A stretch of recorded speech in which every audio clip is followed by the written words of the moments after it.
হয় যেন মোর জীবনের ব্রত তোমার আরাধনা, চলি যেন সদা তোমার আলোতে, এই মোর কামনা।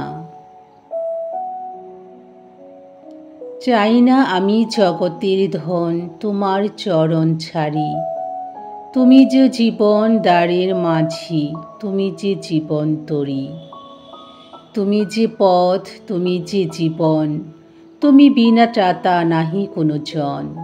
অভয় দানিলে সভয় হৃদয়ে, দূর কর ভাবনা, এই মোর কামনা।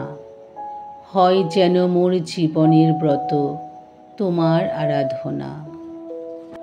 সাধারণত যে কোনো ব্রত গ্রহণের আগে একটি বিশেষ প্রার্থনার অনুষ্ঠান আয়োজন করা হয়। অনুষ্ঠানটিকে মঙ্গল অনুষ্ঠান বলা হয়ে থাকে। আজ আমরা sisters of our lady of Saroj সংঘের নবিস শিউলি দাসের আমরা মঙ্গল অনুষ্ঠান দেখব এবং তার জন্য আমরা প্রার্থনা করব যেন তার আগমনী দিনগুলি আরও সুন্দর হয়। যিশুর পথে থেকে সে নিজেকে যিশুর প্রকৃত শিষ্যা হিসেবে গড়ে তুলতে পারে এবং যিশুকে অনুসরণ করতে পারে। এই মনোরম সন্ধ্যায় আমরা আর সবাই আনন্দে মুখরিত। এই অপূর্ব সুন্দর ক্ষণটি আরও মঙ্গলময়, আশীষ ধন্য এবং আনন্দমুখর করে রাখার জন্য আমরা প্রেমময় প্রভুর শুভাশিস যাচনা করি। সেই সাথে তার আধ্যাত্মিক আনন্দ উৎসবে সহভাগী হবার জন্য সবাইকে আমন্ত্রণ জানাই। আমাদের নবিস শিউলি দাস আগামীকাল প্রথম ব্রত গ্রহণ করতে যাচ্ছি। আমাদের এই ভগ্নী দীর্ঘদিন ধরে ব্যক্তিগত ও সমষ্টিগতভাবে প্রার্থনা, ধ্যান, নির্জন সাধনার মধ্য দিয়ে নিজেকে আধ্যাত্মিক ও মানসিকভাবে প্রস্তুত করে তুলেছেন। পরিপূর্ণভাবে আত্মনিবেদনের পূর্ববর্তী সন্ধ্যায় আমরা সবাই একত্রে মিলিত হয়েছি প্রভুর সম্মুখে সমবেতভাবে প্রার্থনার মধ্য দিয়ে আমাদের এই প্রিয় ভগ্নীর জন্য ঈশ্বরের কৃপাশিস লাভের প্রত্যাশায়। যিশু নিজে যেমন কোনো বড় ধরনের কাজের শুরুতে নির্জনতায় পিতার কাছে প্রার্থনা করেছেন, তেমনি আমরাও এই নির্জন সন্ধ্যায় আমাদের নবিস শিউলি দাসের জন্য প্রভু যিশুর মধ্যস্থতায় পিতার কাছে অনুনয় যাচনা করব। আমাদের নবিস শিউলি দাসকে এখন রাখি এবং চন্দন তিলক পরিয়ে দেওয়ার মধ্য দিয়ে তাকে আশীর্বাদ করবেন আমাদের আওয়ার লেডি অফ সরোজ সংঘের মাদার জেনারেল মাদার সায়ানা পিনত্তি। এরপর আমাদের সঙ্গে সিস্টারগণ সবাই সামনে যাবে এবং তাকে আশীর্বাদ করবে।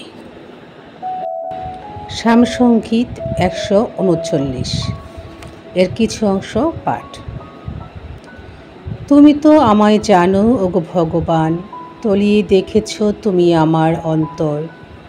আমার সমস্ত সত্তা তোমারই রচনা, মাতৃগর্ভে তুমি তো বুনে বুনে গড়েছ আমায়।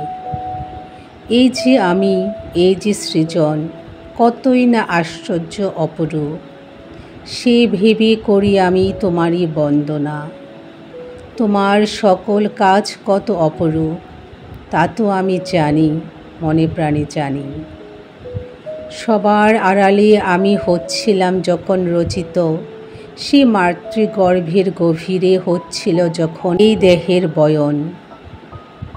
তখন আমার কোনো কিছুই তো ছিল না তোমার অগোচরে। ছিলাম যখন আমি অগঠিত ভ্রূণ, তখন থেকেই তুমি দেখেছ আমায়। তোমার আপন গ্রন্থে তখন থেকেই লেখা ছিল, রূপায়িত ছিল আমার আয়ুর প্রতিদিনের কাহিনী, যদিও হয়নি শুরু জীবনের একটিও দিন।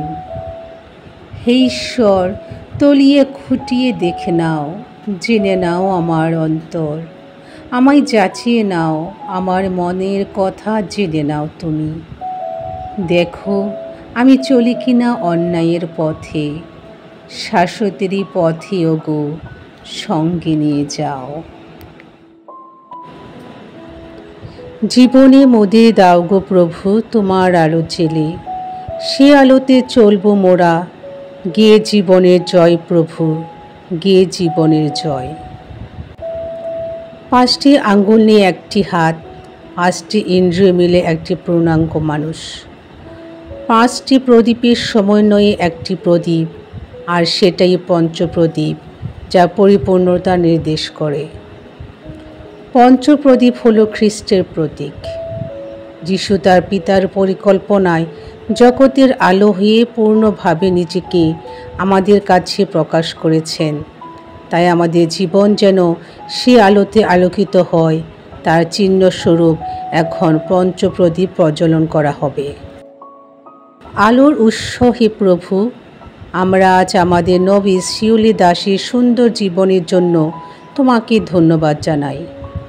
মাতৃগর্ভ থেকেই তাকে মনোনীত করে রেখেছ, সে যেন তোমার পবিত্রতার প্রদীপ্ত আলোতে আলোকিত মানুষ হয়ে সবাইকে যেন সে আলোর পথে পরিচালিত করতে পারেন। প্রভু যদি ডাকো মোরে, পণ করেছি ফিরব না, ফিরব না। আমার দেশে তোমার আলো নিভতে আমি দেব না, পণ করেছি ফিরব না। যদি ডাকো তোমার সঙ্গে যেতে, তোমার মতো একা জীবন পথে, যাব পিতা মাতা ছেড়ে মনের উজ্জ্বল স্বপন ফেলে। তুমি বন্ধু হলে টলব না, পণ করেছি ফিরব না। প্রভু যদি ডাকো মোরে, পণ করেছি ফিরব না, ফিরব না, ফিরব না।